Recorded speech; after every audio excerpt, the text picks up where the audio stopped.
દરેક વિદ્યાર્થી મિત્રોનું યુનિક એકેડમીમાં ફરીવાર હાર્દિક સ્વાગત છે. આજે આપણે ફરી એક નવો સબ્જેક્ટ લોજિકલ રિઝનિંગ, બરાબર, આપણે પાછલા વર્ષમાં પૂછાયેલા ક્વેશ્ચન છે આ 3 કેમ કે હવે સીસીની પણ જાહેરાત થઈ ગઈ છે અને રિઝનિંગનો વેટેજ વધારે છે. તો આપણે હવે લોજિકલ રિઝનિંગના પાછલા વર્ષના પૂછાયેલા ક્વેશ્ચન સોલ્વ કરી રહ્યા છે. કેમ કે જેટલું તમારી પ્રેક્ટિસ હશે, પાછલા વર્ષના તમને પેપર જોશો એટલે અને સોલ્વ કરશો તો તમને મેથડ અને શોર્ટ ટ્રીક એની ખબર પડશે, બરાબર. એટલા માટે મેં ઘણા બધા વિડીયો પાછલા વર્ષના પૂછાયેલા ક્વેશ્ચન સોલ્વ કરાવી રહી છું તમને, જેથી કરીને તમને ટ્રીક ખબર પડે અને તમે એક્ઝામમાં પ્રેક્ટિસ હશે તો વધારે તમે મેરિટમાં કવર કરી શકો છો. હવે આપણે સ્ટાર્ટ કરીએ. ક્વેશ્ચન મેં સોલ્વ કરાવ્યા છે અહીંયા, તો હવે આપણે કરશું સ્ટાર્ટ. અહીં આપણને 3, 25 આપ્યું છે, 4 અને 34 આપ્યું છે, 5 અને 43, 6 અને 52. તો હવે 7 પછી કઈ સંખ્યા હશે આપણને ખબર નથી. આપણે શોધવાનું છે. આ તો આન્સર મેં મૂક્યું છે, અહીંયા આપણે શોધવાનું છે, બરાબર. તો આપણે સૌથી પહેલાં શું કરશું, અહીં આપણને કેટલું આપ્યું છે 3, તો પછી આપણે માઇન્ડ દોડાવવું પડશે. 3 અઠામ 24, 24માં 1 ઉમેરશું તો 25, જવાબ આવી ગયો.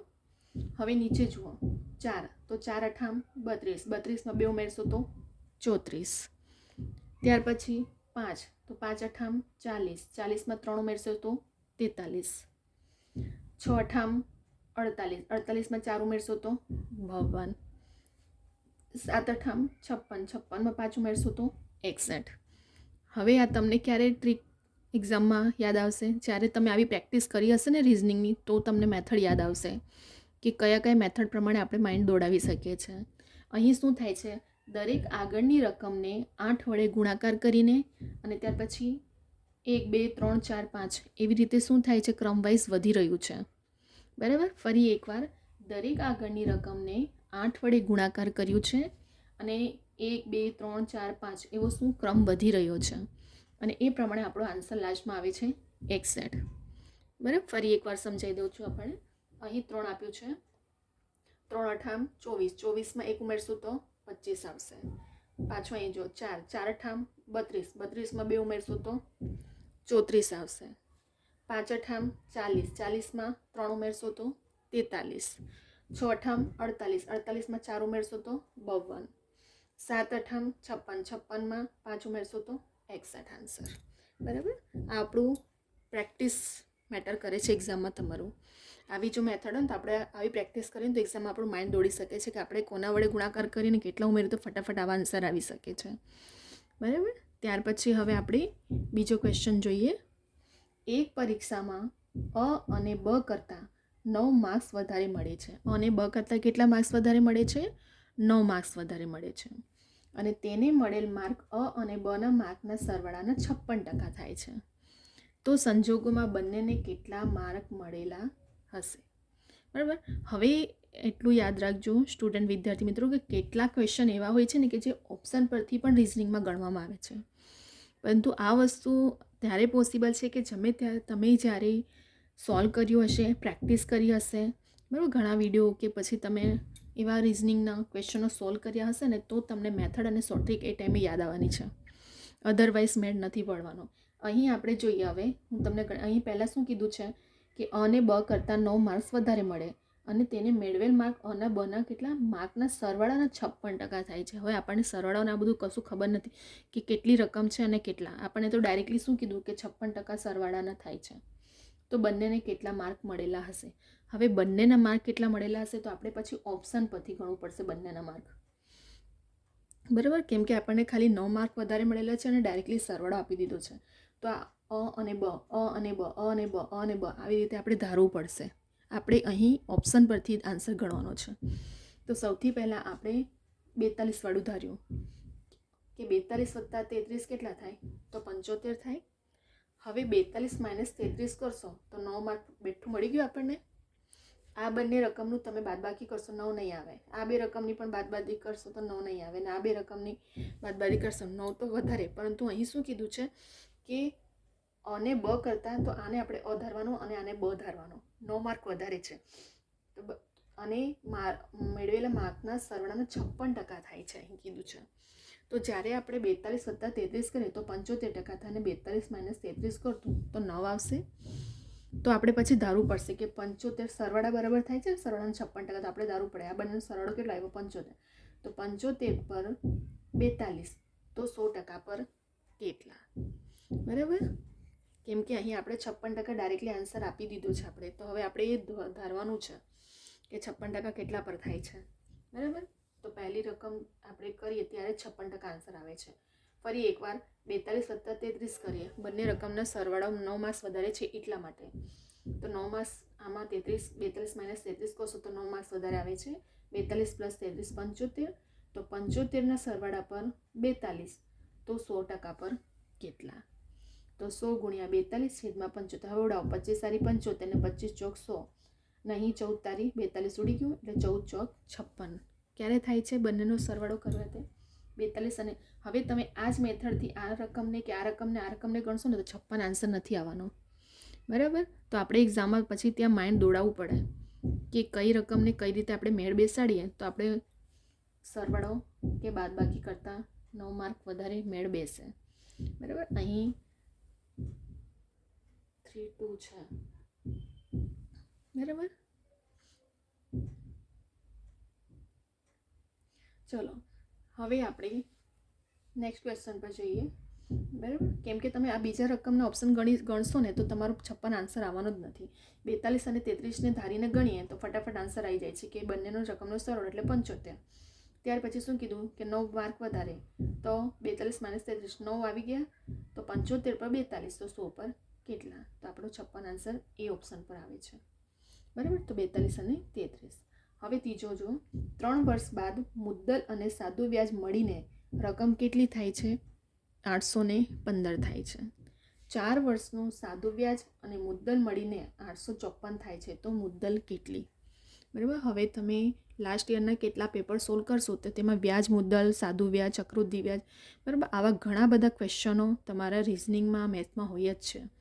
તો હવે આપણે પણ શોર્ટમાં કઈ રીતે ગણી શકાય મુદ્દલની રકમ કે વ્યાજ મેં અહીં ગણતરી કરી જ છે.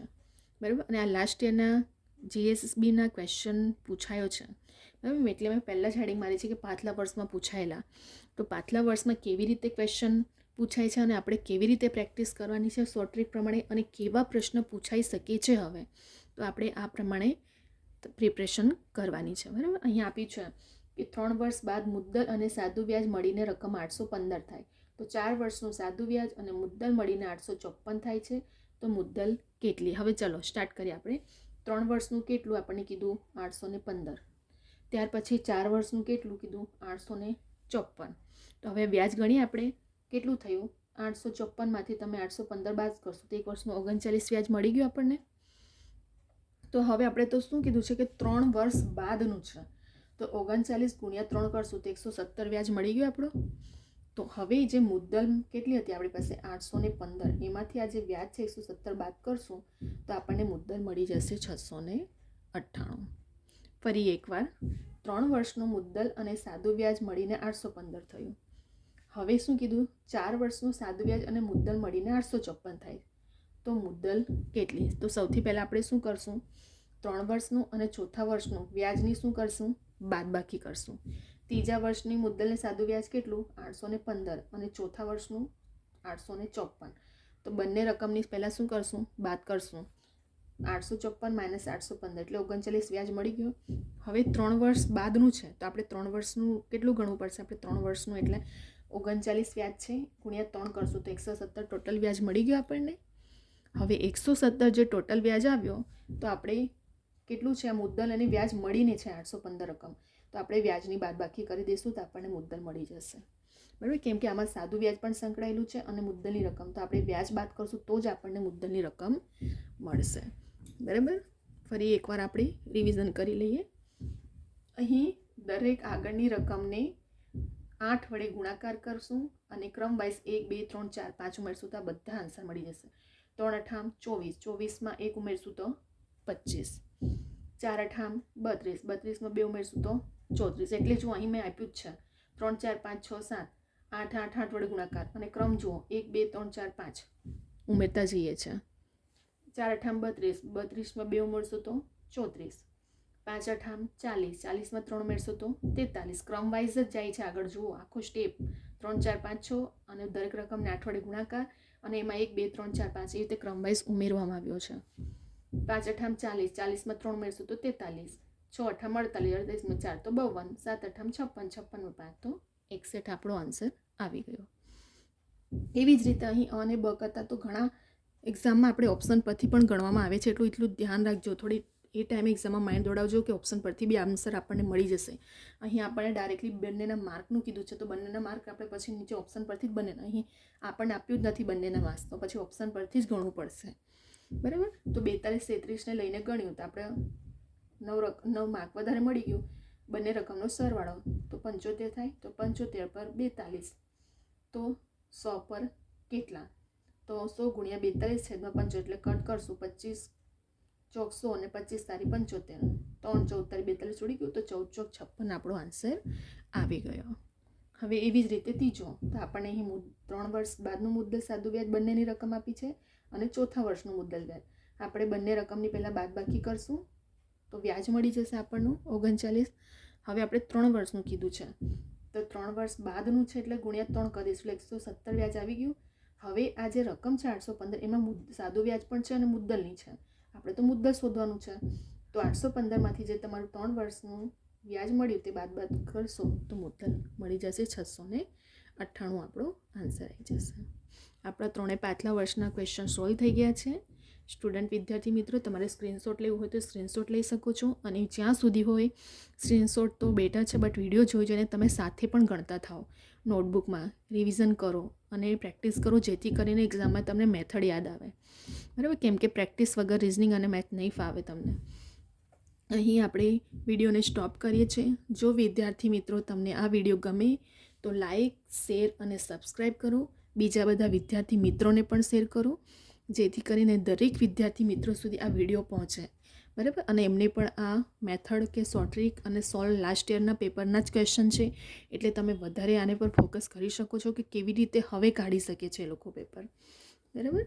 તો આપણે અહીં દરેક સ્ટુડન્ટ સુધી પહોંચે આ વિડીયો, અને તમે ગવર્મેન્ટ જોબમાં મેરિટમાં આવી શકાય તે પ્રમાણે તમારું માઇન્ડ પણ દોડે. આ શોર્ટ ટ્રિક પ્રમાણે ગણશો, રિવિઝન કરશો, એટલે પ્રેક્ટિસ બહુ ઇમ્પોર્ટન્ટ છે. અહીં આપણે વિડીયોને સ્ટોપ કરીએ છીએ. હવે આપણે બીજા ઘણા બધા એવા રિઝનિંગના, લોજિકલ રિઝનિંગના કે રિઝનિંગના પણ ક્વેશ્ચન લઈને આવશું, અને બીજા ઘણા બધા સબ્જેક્ટના પણ ટોપિકો લઈને આવશું. અહીં આપણે વિડીયોને સ્ટોપ કરીએ છીએ.